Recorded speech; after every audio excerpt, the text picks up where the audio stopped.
Segundo Reis, capítulo 25.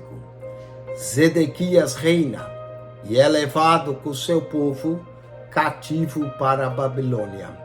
E sucedeu que no 9º ano do reinado de Zedequias, no mês 10º, aos 10 do mês, Nabucodonosor, rei de Babilônia, veio contra Jerusalém, ele e todo o seu exército, e se acamparam contra ela, e levantaram contra ela tranqueiras em redor. E a cidade foi sitiada até um 10º ano do rei Zedequias. Aos 9 dias do 4º mês, quando a cidade se via apertada de fome, nem havia pão para o povo da terra. Então a cidade foi arrombada, e todos os homens de guerra fugiram de noite pelo caminho da porta que está entre os dois muros, junto ao jardim do rei, porque os caldeus estavam contra a cidade em redor, e o rei se foi pelo caminho da campina. Porém o exército dos caldeus perseguiu o rei, e o alcançou nas campinas de Jericó, e todo o seu exército se dispersou. E tomaram o rei, e o fizeram subir ao rei da Babilônia a Ribla, e procederam contra ele, e aos filhos de Zedequias, degolaram diante dos seus olhos, e vazaram os olhos a Zedequias, e o ataram com 2 cadeias de bronze, e o levaram à Babilônia. E no 5º mês, no 7º dia do mês, esse era o ano 19º de Nabucodonosor, rei da Babilônia, veio Nebuzaradã, capitão da guarda, servo do rei da Babilônia, a Jerusalém, e queimou a casa do Senhor e a casa do rei, como também todas as casas de Jerusalém, todas as casas dos grandes igualmente queimou, e todo o exército dos caldeus que estava com o capitão da guarda derribou os muros em redor de Jerusalém, e o mais do povo que deixara ficar na cidade, e os rebeldes que se renderam ao rei da Babilônia, e o mais da multidão, Nebuzaradã, o capitão da guarda, levou presos.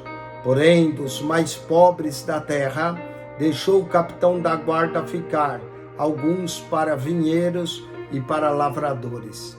Quebraram mais os caldeus as colunas de cobre que estavam na casa do Senhor, como também as bases do mar de cobre que estavam na casa do Senhor, e levaram o seu bronze para a Babilônia. Também tomaram as caldeiras e as pás e os apagadores e os perfumadores e todos os utensílios de cobre com que se ministrava. Também o capitão da guarda tomou os braseiros e as bacias e tudo mais que era de puro ouro ou de prata. As 2 colunas, o mar e as bases que Salomão fizera para a casa do Senhor, o peso do cobre de todos esses utensílios era incalculável. A altura de uma coluna era de 18 côvados, e sobre ela havia um capitel de cobre, e de altura tinha o capitel 3 côvados, e a rede e as romãs em roda do capitel, tudo era de cobre, semelhante a esta era outra coluna com a rede. Também o capitão da guarda tomou a Seraías, primeiro sacerdote, e a Sofonias, segundo sacerdote, e os 3 guardas do umbral da porta, e da cidade tomou a um eunuco que tinha o cargo de gente de guerra, e a 5 homens do que viam a face do rei, e se acharam na cidade, como também ao escrivão-mor do exército, que registrava o povo da terra para a guerra, e a 60 homens do povo da terra, que se acharam na cidade. E tomando-os, Nebuzaradã, capitão da guarda, os trouxe ao rei da Babilônia a Ribla. E o rei da Babilônia os feriu e os matou em Ribla, na terra de Ramate, e Judá foi levada presa para fora da sua terra.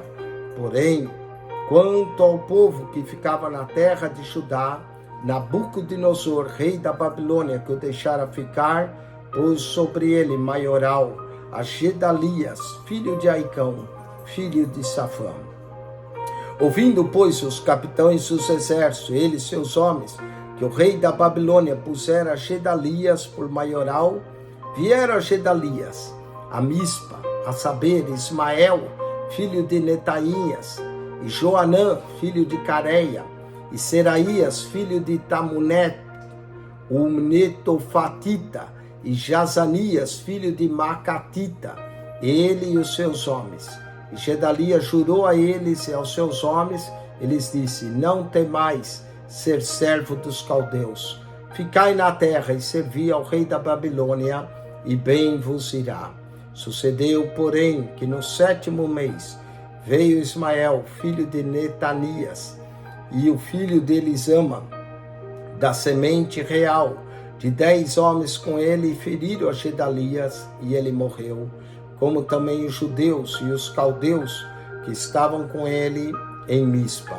Então todo o povo se levantou, desde o menor até o maior, como também os capitães dos exércitos, e vieram ao Egito, porque temiam os caldeus.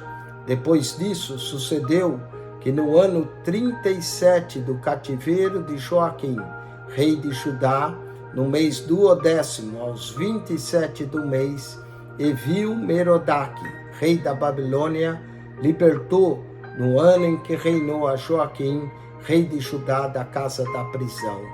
Ele falou benignamente e pôs o seu trono acima do trono dos reis que estavam com ele em Babilônia.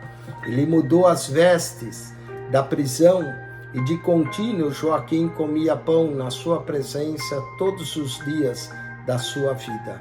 E quanto à sua subsistência, pelo rei lhe foi dada a subsistência contínua, a porção de cada dia, no seu dia, todos os dias da sua vida.